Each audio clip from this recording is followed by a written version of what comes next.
Hi, it's Nicole, and today I'm going to be doing my July wrap-up.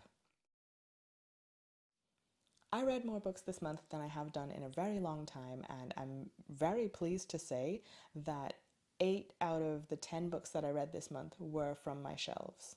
The goal of reading more of the unread books on my shelves has been a goal for me for a long time now, but I don't think I've ever properly focused on it. Not really.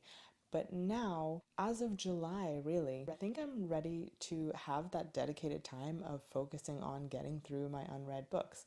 I'm feeling very motivated, and at the beginning of the year, I did set that goal, but I think I was just kind of picking at it, and between January to June, I'd got through 3 books from my shelves, and then in July, I got through 8. Um, Something's going on. And I'm planning on doing a video about getting through the unread books on my shelves and why I want to do it, why I'm focusing on it, what my strategy is going to be going into that, all of that stuff I am going to do a video on.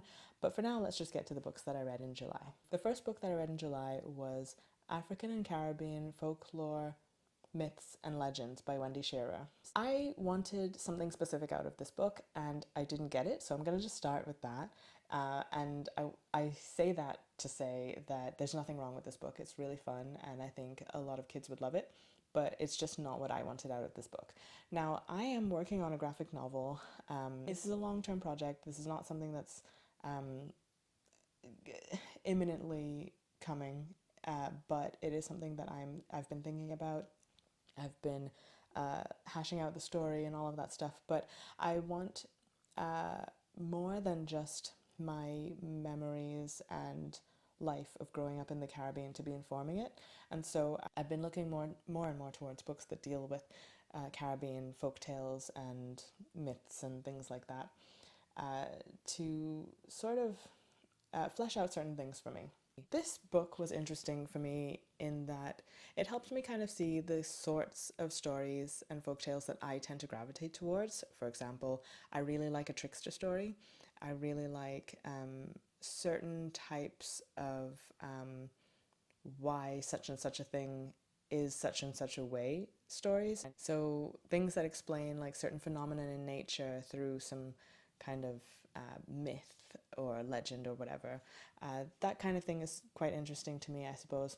Things that are less interesting to me and that I didn't realize would be so heavy in this and certain other books that I've come across is anything to do with monarchy.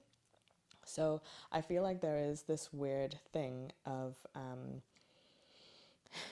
just switching out a problematic system for one that is on the surface diversified and then taking that on as being part of the culture. That's not something that's appealing to me. And what I mean by that is this. Instead of, say, European queens and kings and princes, now it's an African king or prince or whoever. And like obviously there were monarchies in Africa as well, but in the Caribbean that's not the case. And so then it just feels to me like the colonial presence is really strong in some of these Caribbean stories that like I never had that growing up. When I was growing up in the Caribbean, those are not the stories that were really told. Maybe that's the case for other people. I don't know, but like I grew up more learning about like trickster stories or magic stories, things about like Obia magic, things like that, or like luck things, funny happenings, that sort of like just mysteriousness of life and like coincidences and funny things of life. The story is taking you this way, but then it turns that way, that kind of thing. And that's what appeals to me most. So when I come across a story that's like just kind of a kings and queens and princes thing, but now they're African instead of European, that is just not that appealing to me. And that's not to say that those aren't, like, I know that there are going to be loads of those stories, that's a thing. And there are lots of monarchies throughout Africa, I know that. But it's just not something that appeals to me or is in any way interesting to me. And it shouldn't be surprising that there's going to be a lot of that probably in certain Caribbean stories because they're coming from places, because within the slave trade, there would be lots of people coming from Africa, where there are these monarchy stories, to the Caribbean, and then under colonialism, there will be a mixing of these European monarchy stories.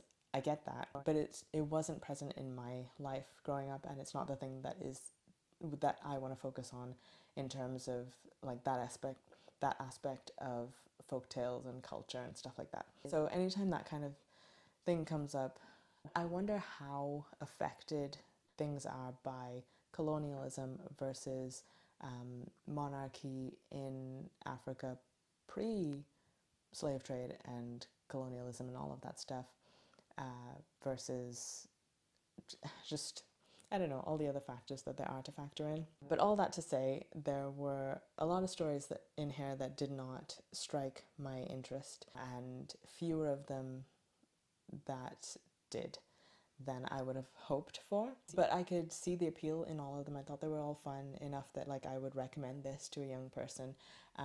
But I couldn't help but feel like they also seemed like they were written to appeal to British children about these other places, rather than, like, I didn't feel like they necessarily were something I would connect with as a kid growing up elsewhere, which I'm not really sure why. It could just be me. So I don't know. I don't want to comment too much on it before having read more within the huge group that is Caribbean folktales and stories and things like that. After that, I picked up We Are the Weather, Saving the Planet Begins at Breakfast by Safran Foer. I was watching Lena Norm's YouTube channel where she mentioned this book. I think she mentions this book quite a lot, actually, as having made a difference to her and moving her towards veganism and stuff. And I have been interested in veganism as well for a long time now, and I was curious about the arguments that he makes. And I find his way of speaking about things very practical and very relatable. And he humanizes the discussion such that it's not just, if you don't do this, then you're a horrible person. It's like he really seems to understand how difficult that kind of shift would be, even for someone who wants to, or even for someone who claims to care about these issues but still hasn't quite made that jump, because he was that person who claims to care about these things and then wasn't quite able to make the jump that he knows that he needs to make.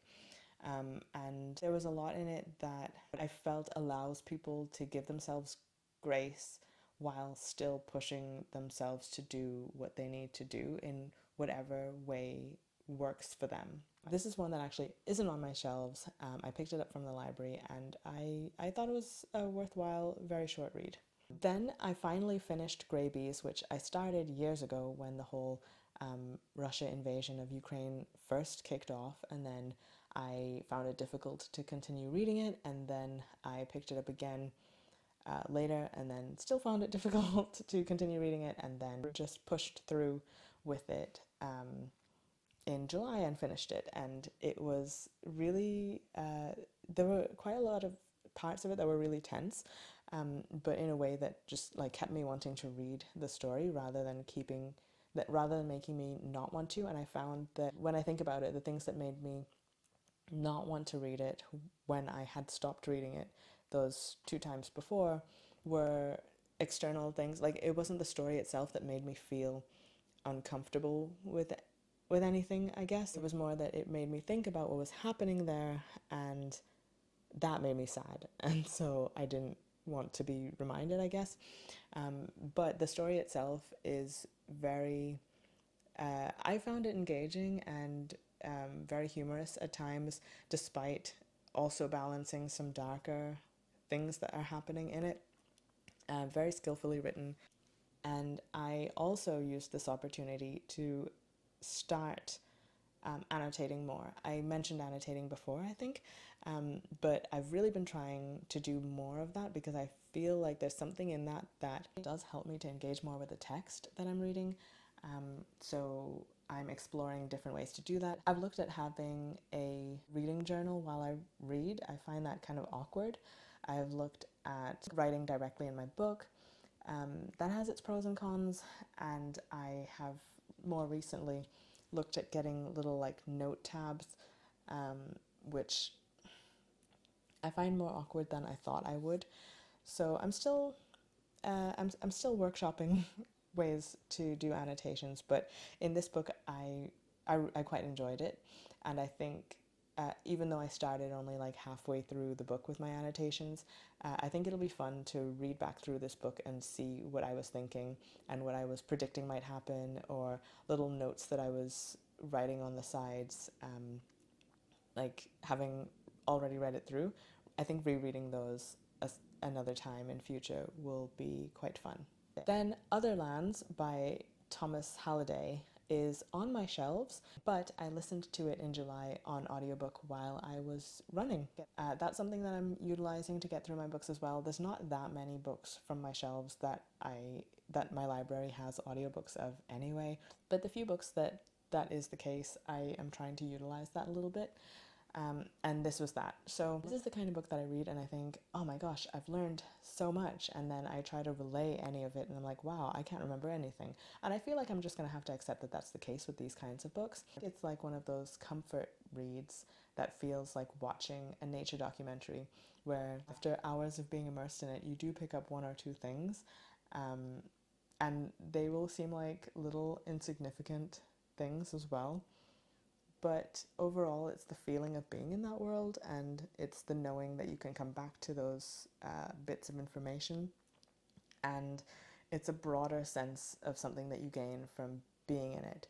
And I appreciated that, so I did really enjoy this, but there's also definitely a sense of leaving a lot on the table because I'm not retaining everything that I wish I could. Next was I Belong Here, A Journey Across the Backbone of Britain by Anita Sethi. So I picked this book up in the first place quite a while ago. I don't know if any of you will remember that.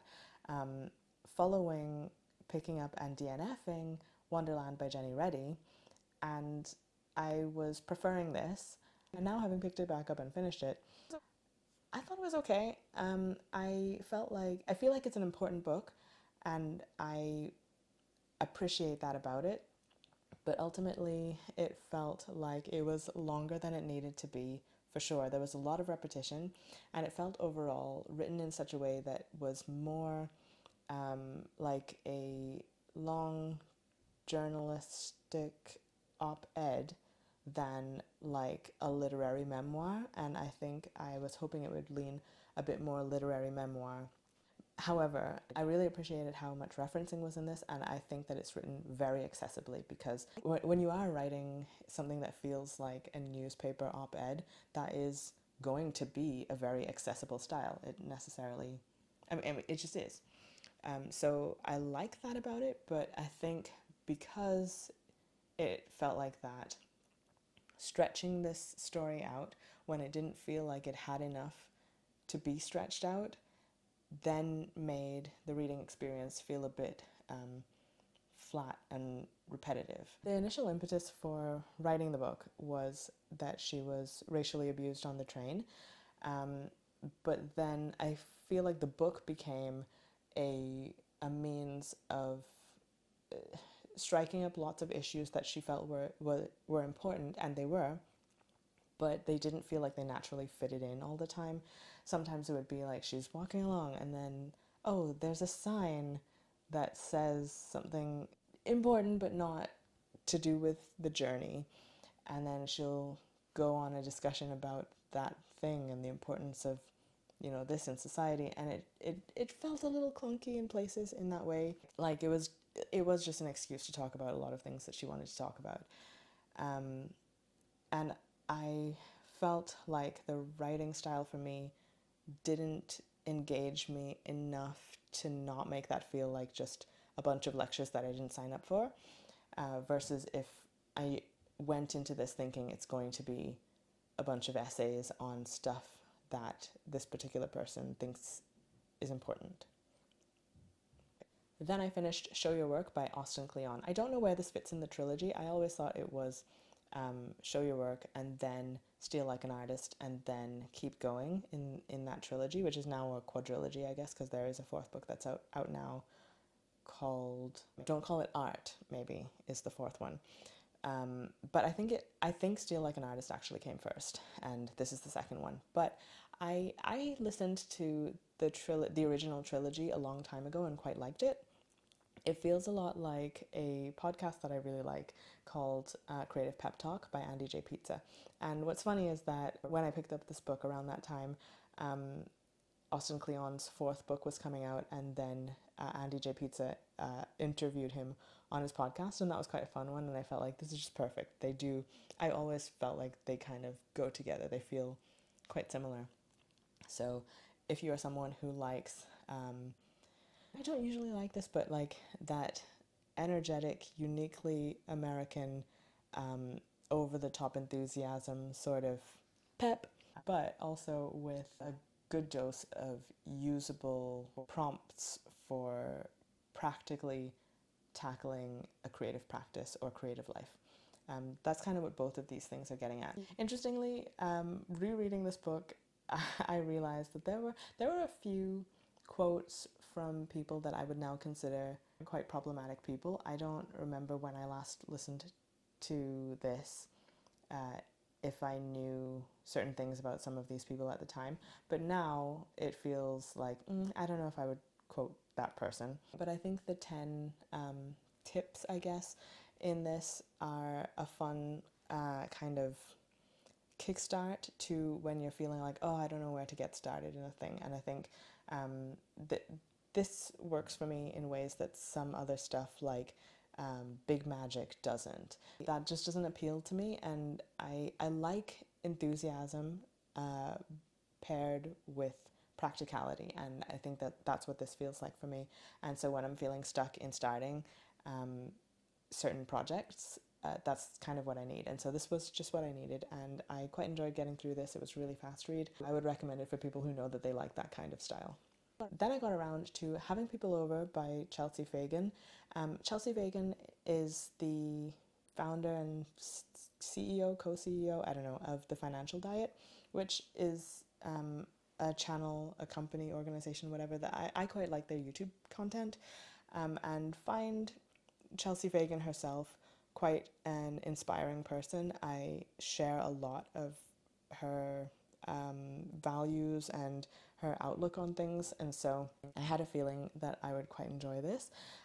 This is basically a practical look at how to host people, and it's funny because I was really enjoying it, and then I made the mistake of looking at some things that other people were saying about it, and most people like it, but the criticisms were things like, oh, she said about how when she was really broke, she would still be hosting people like really affordably, like really cheap, but she doesn't say exactly how she did that. And I just thought that was funny because as I was reading through, like, I do not have the kind of money that she has now, but as I was reading through, I was just thinking it only takes a slight bit of creativity to see how you can make everything that she's saying fit any budget. So it's interesting how much, I don't want to say hand-holding, but like how much leading and explaining out people sometimes want.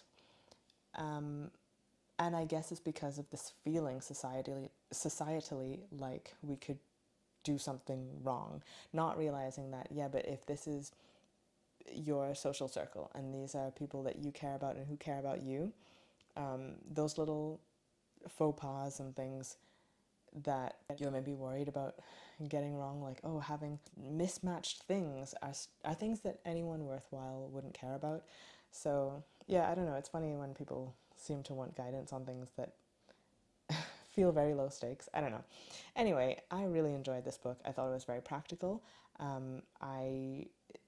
I'm very aware of the things that I don't need and can completely disregard, but I felt like there were a lot of really fun ideas in this that I will be implementing with future gatherings that I would like to do with my friends. And I would recommend it if you're someone who's interested in hosting and just like wants a little bit of guidance without things being prescribed.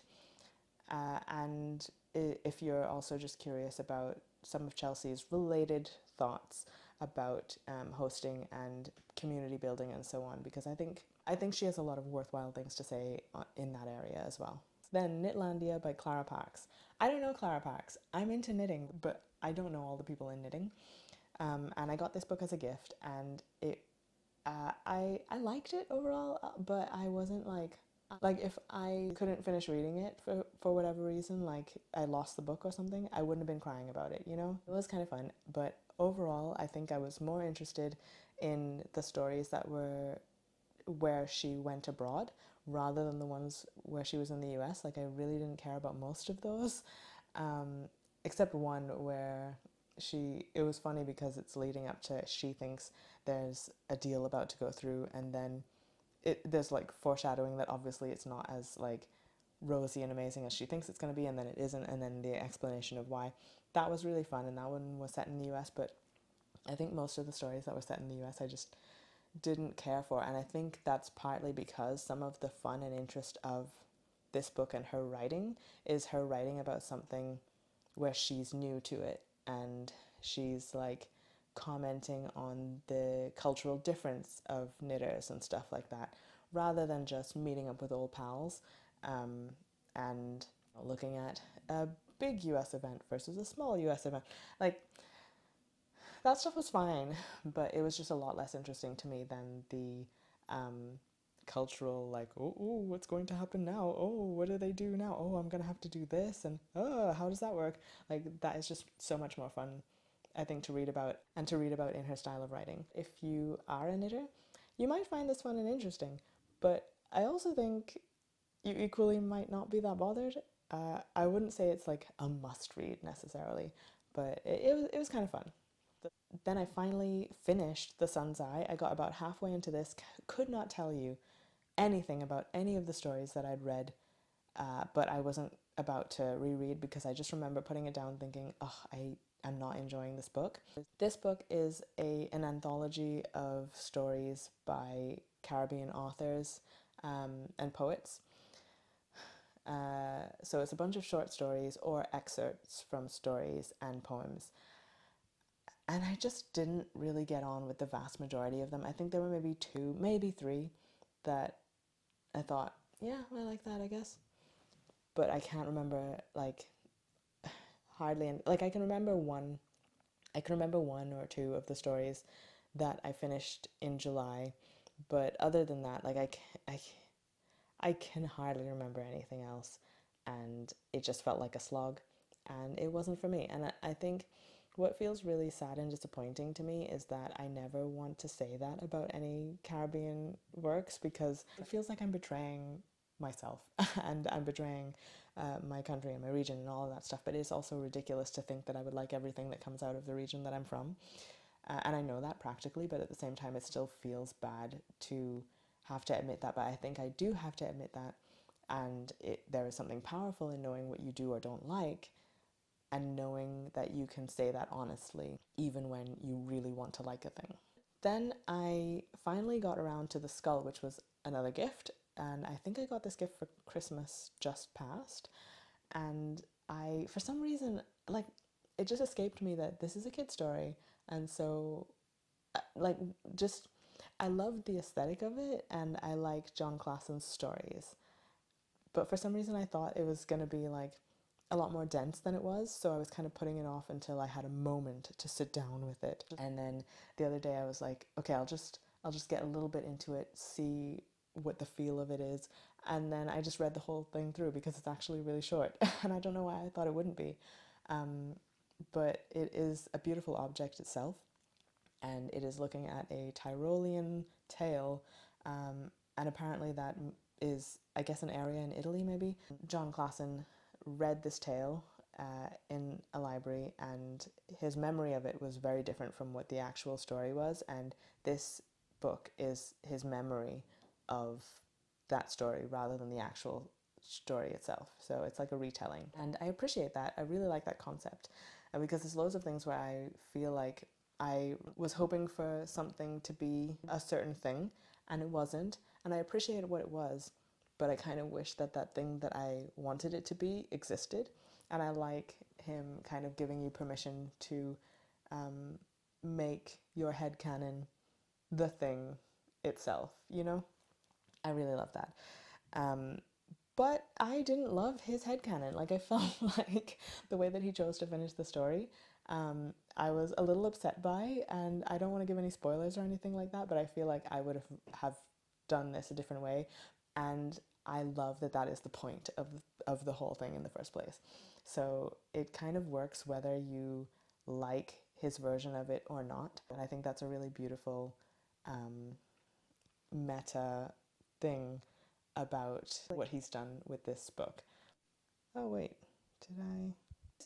Oh, for some reason I thought that two of these were not from my shelves, but I think actually only one of these is not from my shelves. So 9 books I read this month from my shelves. And actually, I almost finished. I was 20 pages away from finishing one more book on my shelves in July, and I'll just say now that was Daphnis and Chloe. That was wild. That was like, I wasn't expecting it to turn full soap opera, and it totally did. And I've had this book on my shelves for years. I don't know why I really picked this up, because when I was a kid I was kind of into like Greek myths and stuff like that, but I've long since stopped being that interested in them. Not that they're not interesting, it's just not really my thing. Like I'm like, whatever, I can take it or leave it. But I know a lot of people are like really into them, but that's not me. And so why would I pick up this obscure Greek myth like that? I don't know, but I did, and for a while I was like, oh, do I even care? And then I got into it and I was like, yeah, this is actually wild and kind of fun. Yeah, I mean, one of the things that did frustrate me, and I guess it just kind of goes along with like Greek myths, is the constant like threat of sexual assault is just a lot. And I I'm happy to say that like none of it actually like ended up being successful, which is great, but it did give me more anxiety than I wanted to feel in the reading of it, and made me more so like just want to put it down because I'm like, oh, I don't. But it was overall quite fun. So yeah, there's that. At the moment, the counter of books that I've read from my shelves is 14. I'm aiming for 20 this year. If I could do 25, that would be amazing, but I'm just not that fast a reader. This month is an anomaly and mysterious to me as to how this happened, but is certainly not the norm. So I would be really pleased if I could, by the end of the year, get through 20 books from my shelves, and over the moon if I hit 25, but that is really unlikely. But considering that at the beginning of the year I had 72 books that were unread, I think I'm doing pretty well. I feel like potentially I could finish all of the unread books on my shelves by 2028. I know a lot of people would be able to get through my unread books by the end of this year or even sometime next year, but that's just not me. But I am enjoying getting through them at the moment, and I'm going to talk about that in the next video that's looking at my TBR. But I guess that's all I have to say for now. July was a really great reading month for me, and I hope it was a good one for you as well. But if it wasn't, I hope that August is going to be better for you. That's all I have to say for now, and I'll see you again next time. Bye.